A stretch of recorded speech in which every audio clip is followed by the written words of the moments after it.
Hello, Commander.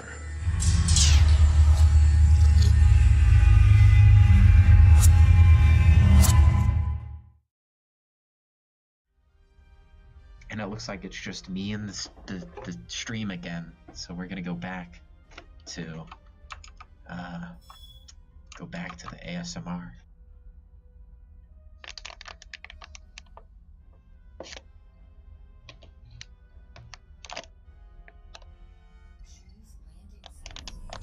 I just got water all over my monitor. Hold on. Shit. Alright, there we go. Space Pie. Oh, I didn't even know Space Pie was a part of this. Alright, well, it's just me casting right now. Go jack off or something. What he said. So we're back on the map that looks like a naval map, but isn't a naval map. Girlfriend aggro. I swear to God, it's as soon as you start doing things you like. Girlfriend aggro. Swear to God. Oh, you did. Okay, cool. Yeah, Anyways, on Doom's team we've got Doom, shocker there. Liller Liwi, exclamation It's point Killer J. Kiwi. It's Killer Kiwi. No, it's Liller Liwi. Fuck off. Tommy Gun, Frog, Southern Savage, and Flashy General. And Math Boy, is he part of that as well? Yeah, he is. Math Boy and Neon, they're both. Yeah. So it's big game, big game. All right. Yeah, it's 8v8. Yeah. Yes. All right. So who do you think's gonna win? Well, we didn't announce. All right, I'll announce the other ones. Then Oh, sorry. Doso, Dirty Apples, Gundam, Fabric King, Faster. Amatricus, Olyticus, Departure, and Python. All right. Oh, Alicius. How come people have fucking weird names? Why can't they just have names like, Doom and Flashy General and Southern Savage that are easy to say? Say. That you sounded just like Frog there, and that was scary. All right. So, who do you think's going to take it? I'm looking at the teams, and just genuinely from who I know, I think it's gonna be Doom's team. Okay. Just because I know Frog's a really good player, and I don't say that just because he's listening to the stream, and I don't want to piss him off. He genuinely is. Southern Savage also really good, and Flashy General obviously number one Uber player in the world. Number one Uber player in the world. So the only thing that is really gonna challenge him is if he's directly up against Dirty Apples, I believe, and which it's not another game that's gonna get to the late game, so I don't feel like Fabric King and Doom and Fabric King I put in the same boat. Really good late game, weak early game though. So we'll have to see how that turns out. Okay. So you think Doom's team is still gonna win it though? I do. I feel like just with the addition of Frog and Savage, they're gonna, and they've still got Flashy General. They're gonna be able to pull it off this time. Understandably. All right, so let's just kind of take a look around on the battlefield. It looks like a lot of players are already starting to kind of get themselves situated. Fabric King already starting to do kind of what he's known to do, which is get a lot of Fabbers out, get that expansion, and then try and secure it. I think he's going to have a much easier time than we saw last game, where he just kind of got rolled because he couldn't really get that security of the metal plus the economy that he needed. But he is going up against KB, who I don't think he's really seen a player of Fabric King's kind of caliber or speciality, if you will, just because he's such a unique player. You know what I love what KB's doing right now? You know what I love? This. He's getting to the high ground and just getting down to tier 2. So he'll have that high ground at least quite a while for the early game until they can get some tanks up there. Fabric King this time is doing something much better. He got a tier 2 turret, and he's getting look at that. More now, instead of just tier 1 that can get taken out by like 3 tanks. So, yeah. Tommy Gun is AFK, or he's sleeping. I don't particularly know, but he's not being as entirely aggressive. So I think we're going to have to see Killer Kiwi and KB possibly just expand into his base. As you can see, Killer Kiwi's actually already actively trying to defend his ally, which is, I have to give mad shoutouts to teammates that try and do this, even if they know their teammates are big dumb. They're trying to protect them, even though they don't really have to, and it's incredibly expensive to do that. Yes, it is, because it's better to have an alive meat shield and take your engagements protecting them than to have nothing there and get a 2v1, If Absolutely. that makes any sense. Absolutely. No, it does. It does. Uh, doesn't look like too much has really started. I mean, the sand is just or the dust is just starting to kick up here. There is just kind of some like minor engagements, but everyone's actually playing. I would almost say a more defensive game than we saw the last time, where players were just throwing haymakers left and right, trying to just basically bludgeon their opponents to death. Um, I mean, there's just a lot more turret placements. There's a lot more defensive. Really, the only person that's really trying to kind of sink the dagger in is Dark Red. So Gundam into Tommy Gun's kind of base. I mean, which is no surprise because he sees such a big opening. But no one else He's is really playing winning like this that. fight. Yeah. Definitely what is going to work well to help out Tommy Gun, though, is this bomber that just cannot be hit by these doxes. So He's gonna have a kill streak by the end of this game. I mean, he's just doing so well. MVP right now. You can see he's being microed too, which is even funnier. Yeah, yeah. And it's great to have the fighters because doxes don't target bombers. You have to individually click the bombers with the top, with the dox, and they take probably 6 hits from a dox to go down. It's already on like 5 or 6%, but I mean, yeah, I see where you're going with that. Killer Kiwi though is in a bit of a bind now because these red dogs are really just plowing in, and Fasci General is also kind of mustering up a pretty sizable force here. So it's really just kind of a matter of time until that trigger gets pulled, and then it's pretty much Killer Kiwi is just kind of crumble because he's trying to protect White. He's trying to get ready to avoid this giant push from Fasci. It's just Killer Kiwi has the second largest economy in the game, though, so it helps. But again, 2v1, I mean, you can only have so many units in so many places until you just start to crumble. Here's something that Tommy definitely didn't do right. He had a bunch of tanks there, didn't move them an inch, and the docs just pushed up and killed them all. Ugh. He couldn't have won the engagement, but he could have killed twice as many units if he had just pulled them back. And that reminds me of tip of the game from me: if as soon as you get tier 2 up, get out Fabbers, which just seems obvious, but I don't know like what skill levels are ever gonna see this. Get out a tier 2 Fabber, 1 or 2, and then just start working on your economy, then get more tier 2 factories, because economy should come, in my opinion, before anything. Even if you just get down 4, like these 4 base ones back here, if you get these upgraded to tier 2, you're gonna be so far ahead, you're gonna be miles ahead of your if you got it up at like as soon as it's done, if you're kind of like going relatively fast tier 2 factory. So understandably. Real quick, KB has continued to try and almost like play to Faber King's style, if you will, and I don't think he was quite prepared with it. He's just started his tier 2, so he is quite behind in terms of having the strength that Faber King does have. And again, I think a map like this really does allow a player like Faber King, who plays this kind of niche and very unique style, it gives him that space because he does have his allies to rely on. And it also really helps that a player like Tommy Gun isn't really playing up to the standard that we would normally expect to see from him. And so KB's also trying to try and protect him. Killer Kiwi's trying to do the same thing. And I mean, even something like this is just one of those things that the longer the game goes, the more it's obviously going to help Gundam in the long run, and the more it's just going to help his entire team in the long run, because that's just more land, more territory, and more metal that he's going to have compared to the rest of the team. Here's something that I am liking what I'm I don't know if he got attacked earlier or something, but looking at who is this? Can you looking ping? at the departure, I'm going to ping him here. He doesn't have the best economy in the game right now, so what is he doing?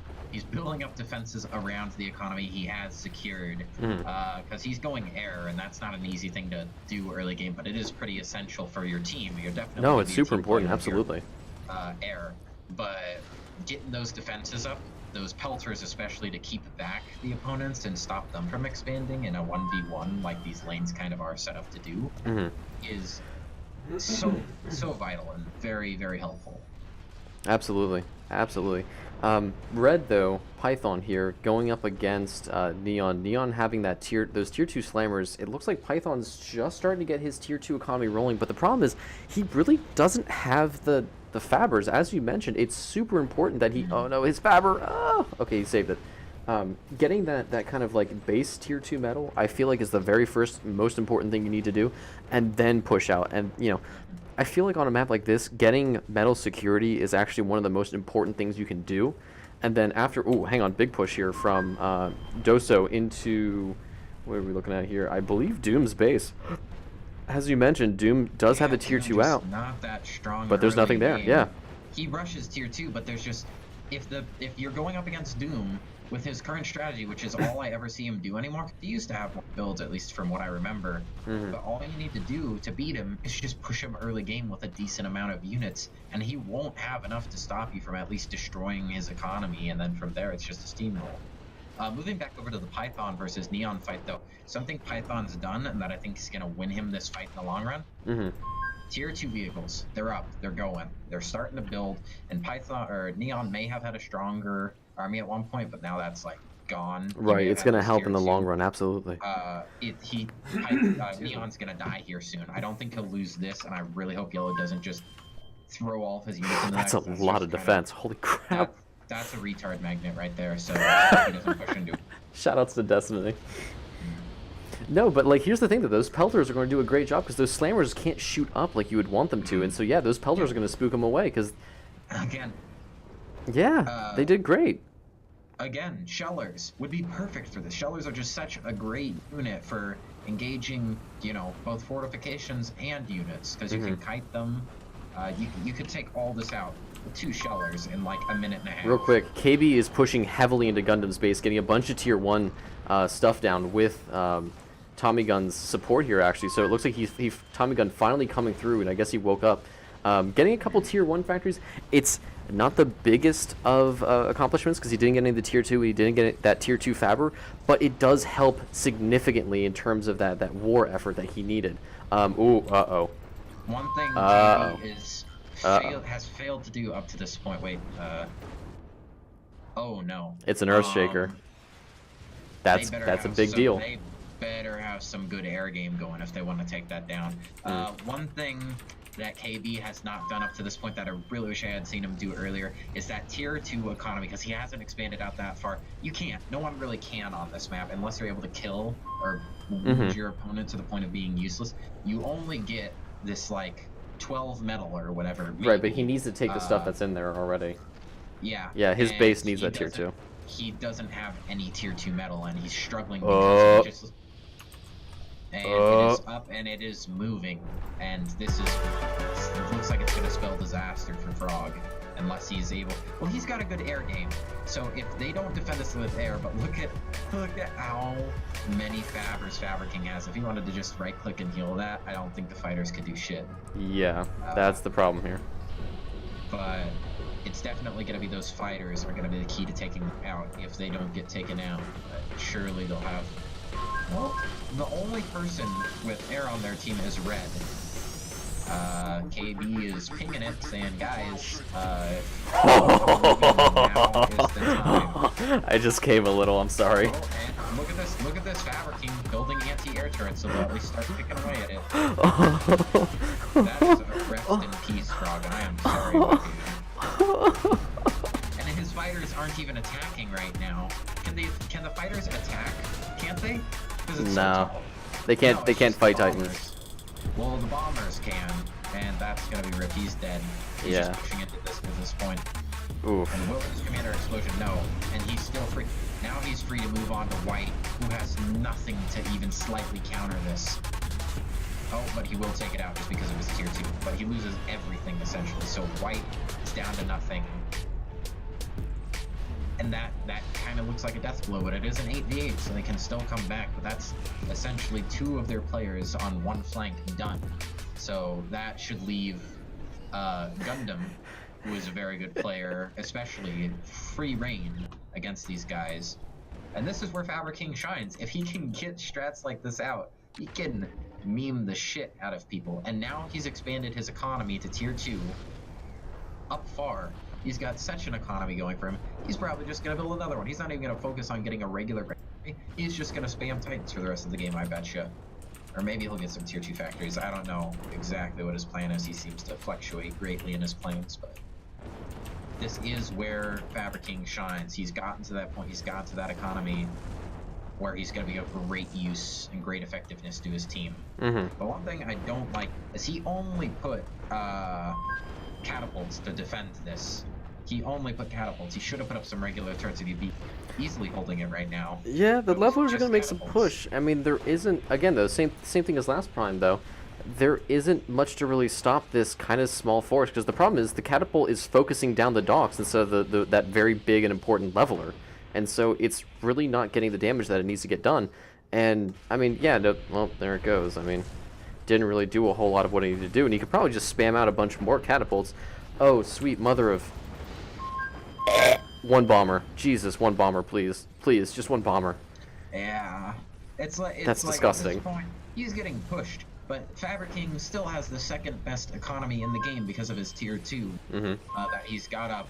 He's just spamming catapults at this point, so no ground army is eventually going to be able to push into this because he'll have so many catapults. And then he can just sit back and do whatever the hell he wants, which is probably just build Titans. Which is what it'll do. Yeah, I was going to say, it ain't stupid if it works. Yeah. I mean, Absolutely. it took out 1.5 players, so with his it was alone. There was usually with Titans, you'll see some kind of escort. Fabric King just going, nah, fuck LOL, that. yeah. Send it out on its own and kill 1.5 people. Because on a map like this, you don't really expect it. So when it does hit, you can't stop it with any. Right. The vision. I mean, information is obviously half the battle. Yeah, not dog. Man, I just insulted him. No, Frog didn't do anything wrong, except for not having that knowledge that it was coming, because otherwise I know he would have built more bombers. But again, it's once you get to a certain point, you will scout out that you're going to have to sacrifice quite a few air units. But look at this purple. Yeah, this purple moving in to try to Kestrel. snipe Ooh, this Kestrel's is a big deal. Yeah, there's nothing to stop this. There's no, that commander's gonna die, assuming that these vanguards can get on top of this. No, there's only 4 though. Vanguard, never disrespect a vanguard. It will walk up to you. Vanguards. I didn't even see the vanguards. I was looking at the airships or what. No, these vanguards are gonna basically smack the Jesus out of these out of this commander. He's building walls though. But the vanguards are microing. Oh my god! Please, just right click on the commander, please. Just right click on the. Oh my god, this is the dumbest. He's not gonna take it out. He's not, because he didn't just. Oh my god, just right click the fucking command. He lost so much air in that engagement and didn't. He shouldn't be alive. Do anything. Who was that? Was that the #1 Uber player in the world who just failed the Vanguard drop? Uber player in the world who just failed his micro game hard. I think he just moved. Yeah, he just kind of dropped off and left it there. Well, not even that. He like half right clicked and then like tried to target down the walls, even though he could have just targeted the commander. I mean, here's the thing though. Here's this commander, right? And then, oh hey, look at that. There's another commander just chilling right there. Like, come on, guy. Could drop vanguards right here, here. He could drop like 4 vanguards or more. You know, hopefully. I don't know. Take out both of those commanders right here, right now. There's no. They saw that amount of air, and they've done jack squat to prepare against it, which really concerns me. I don't know, man. I don't know no more. And he doesn't even have that great of an like. He's got 351, which is good, but the departure, Fabric King, Dirty Apples, Neon, all on the opposing team, all have more economy than him. I believe they're all on the opposing team. No, that's a lie. Neon isn't, but those other ones are. Kestrel's targeting down the Titan. It's doing work, but I don't think it's gonna get nearly as far as it did last time. Oh, there's a Vanguard, yeah. Oh god, every time, just a little nut, I'm gonna be honest. Ares located though, for pink. This Titan might get some work done, but I don't think it's gonna get nearly as much done as the first one did. I personally do agree with an Ares at this point in the game, because it's reached past the point where an Atlas is really going to be that effective, because people have started really going air, you know. There's like Pink's air army, even like Red's, Black's air army's pretty decent. They'll be able to take down an Atlas, but if you put in an Ares with an escort and got decent amounts of fidget spinners, then you're going to be able to stop or Right, you pretty much have a mobile that. Hulkins, as the saying goes, yeah. No, I completely agree with you. I think it's gonna be... Oh, come on. Like, if you're gonna leave, leave. Don't try and come back in. Or don't... We're reaching 64% simulation speed. Going strong. The amount of times you're spamming that unpause the game button. Well, it's just annoying. Like, either leave or stay. Don't...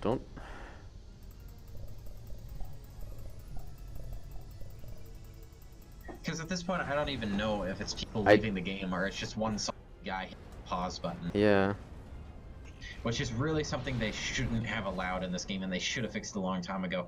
Because this game was, like, at one point the ultimate for, like, RTS where you could be a salty little prickin. Because at one point, you know, you could grab your commander and float pause between spam. planets, Oh my god, yeah. infinitely, and then you could pause spam. And what should have ended in 10 minutes can drag out to 2.5 hours if the people are stubborn enough. Why is he saying mate?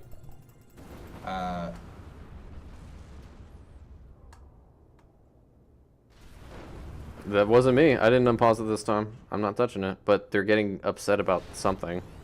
There goes White. Them to reconnect. Who just died? Why? Tommy Gun? But Tommy Gun was guaranteed dead anyways. Tommy Gun was guaranteed dead. That guy's guaranteed dead. I don't know why they're... Oh, Gundam's back. Okay. I mean, their team is winning anyways, though. I'm not... Yeah. I don't know why you need to pause the game. It's generally courteous. Like, if you're winning this hard, like, because they're winning hard at this point, if someone on your team disconnects, you don't need to wait around. You don't. Right. I'm a little bit confused as to why they're getting upset about the pause micro. It's like in a Smash Bros. Free-for-all. If it's like 3 people and a person gets teamed up on, kind of accidentally, you try not to do it on purpose, but a person is down to 1 stock while the other 2 are at 3 still. Right, the 3 fight, yeah. Yeah, you just sit off to the side of it, wait till stuff evens out, and then join back into the fight, and it's a lot more fun. You don't need to beat them so hard into the ground and kill them and just to make sure they're gone. Yep. Like, you know they're not going to win already. Just let them have a bit of fun, you know? Yep. It's not like it's ranked. So Neon's getting targeted down by pretty much the rest of the enemy team because everyone else is kind of just collided into this kind of ball here, if you will, for Team 1. And I mean, it's kind of the death thralls of excuse me, this team. I am just the big shit at predicting who's gonna win, aren't I? Yeah. Well, what you're doing is you're enacting the caster's curse. Yes. Mega base. Great. Mega base lives again. The only hope at this point is a Flashy General can pick off some guys. Flashy General and Neon combined, but they're getting pushed so hard at this point, he doesn't have time to move out, or else his teammates will die. And how many people can he pick off before his air army is gone? Yeah. Which really, his last engagement, it was alright. Well, no, it wasn't really alright. It was shit because he didn't micro his units. But if he had just had more Pelicans to ground the gunships, he would have been able to take out 2 commanders probably. But he went with that, what's it called, the big bonky boy strat, where he dropped those giant fucking Vanguard drops on him. Vanguard drops. He went for Vanguard drops, and those are tricky. Like, they already have poor enough pathing that you just can't rely on them. But at least Pelicans, you can what's just weird run was around and they'll do damage. They kept targeting the walls when I know you can just right click the commander and then Bob's your uncle. As long as you just split them properly, you'll be fine. Yeah. You know, go around the wall. It's a 3-dimensional map. As I know that's really stupid to say in hindsight 2020, sure, but like, I mean, if you're the #1 Uber player in the world, I feel like you would kind of, recognize that. We're getting some hard lag right now. Well, that's just Gundam being Gundam, I guess, because it keeps crashing out. The stuff is moving where it's not supposed to be moving. Here comes Gundam's Armada. Here comes the Crimson Chin. His AFK Armada. So the good thing... AFK General. Yeah, here's the thing, this is a strong attack, and it's still going to do quite a lot of damage, because he's got some anti-air in there. Well, you say that, but there isn't that much anti-air. I thought I saw anti-air. No, those aren't spinners, those are Blue Hawks. So yeah, he has, like, no anti-air. Oh, no, here comes some Phoenixes. They're gonna shoo off. Oh, well, hang on, but that's a lot of anti-air though for It's not. It's definitely not over yet, just because of how strong Pink and Purple's air game is. But they need to do something now. Yes, absolutely. They're not gonna win the economy game in the long run. There's no way in hell they're winning the economy game. Absolutely, and I think another thing is Neon also has these two pretty massive armies kind of just sitting outside of his base, and like you said, they need to be aggressive at this point. As weird as that sounds, especially hang on, a bit of a push here by Purple Dirty Apples. Yeah, I see. Well, that's gonna die. But actually, hang on. Here's the thing, though. Look at this this swath that he's created for himself. I mean, you don't really think about it, but like that's the kind of those are the little things that help you win the game. No one is going to be looking for his 2 tier 2 fabbers that are taking over one of the dead players' base. I mean, they're actually no way. He's on the winning team anyway, so LOL. What am I talking about? But like, yeah. Sorry. You're mixing purple and slightly lighter purple right now. So. Excuse me and my apparent color, my blatant colorblindness. But like those, but still though, it's still an important thing to point out. Those are the things that help you win a game because you know Black isn't going to be worrying about the 2 tier 2 fabbers that are taking over one of his dead buddies' base. He's more worried about this giant fuck all dogs army that's about to curb stomp him. Well, he does see it. He's playing smart, moving these back here, and this will be a really good engagement for him. Black moving his army back to fight that purple blob that's moving in, because he'll have a good concave with this angle. He should be able to take that out all right, defend himself for now. Because for a minute there, I was worried that they were just going to sneak around and snipe his commander, and that would definitely be end the game then. Because, again, he may not be able to do much, but he's being a meat shield, so that hopefully Flashy General can build up enough shit eventually to maybe push someone. But again, they needed to move out 3 minutes ago. They needed to move out a long time ago. I just don't know how much, because I can't really tell. I'm zooming in. They don't have that much anti-ground. They just have a bunch of anti-air, Right. Well, that's kind of where these Phoenixes or these Kestrels are really trying to come into play. But the problem is, as soon as the other team realizes that they do have a very strong air presence, all it really takes is just, mixing in 1 or 2 spinner factories into your main army, and now your army is kitted out to survive those kind of engagements while still being a very effective fighting force. Well, here's the thing. Here's what they need to not be doing, the winning team right now, is they not need to be engaging these massive air armies with no anti-air, except for doxes. That's what you not need to be doing right now. That's not how you're going to win this game. Because the best anti-air they have are the sniper bots, and those don't even hit every single shot. Absolutely. I think, okay, there we go. I was about to say, my audio just, kicked out for a second. I was like, what's going on here? Why is... I need to know. Whoa! What the hell? We're in the dying moments of this match. Unless they can pull some magical flank out of their ass, it's not gonna happen. Oh god, the lag! Oh my god, this lag. Bit of lag going on. I don't know if that's just me or not, but having a bit of an issue with just units moving for some. Oh, the delay is giving me AIDS. Someone's downloading too much midget porn again, I swear to God. There we go. Okay. Now we can at least... Nope, I thought we were... Alright, I'm going to close the pip because I think that might help at least us as the casting crew. Not enough dead players, clearly. Python, though, pushing into Neon's base, might actually see the commander here, which would be a really big pick because... He should be able to, being big air quotes, be able to target down some of this tier 2 and then maybe even get the commander pick, which would pretty much give him the game here. He's going to get, if at worst, he's going to get at least 2 or 3 tier 2 buildings, which would be really, really big. Yeah, and we see Fabric King living up to his name with 93 Fabbers at this point. I'm just looking, I don't, none of the statistics are in their favor at this point. There's enough anti-air that Flashy General's not going to be able to hold on for this much longer. I'm going to be honest with you. I feel like playing against a player like Fabric King would be so just tilting. He just plays Turtle.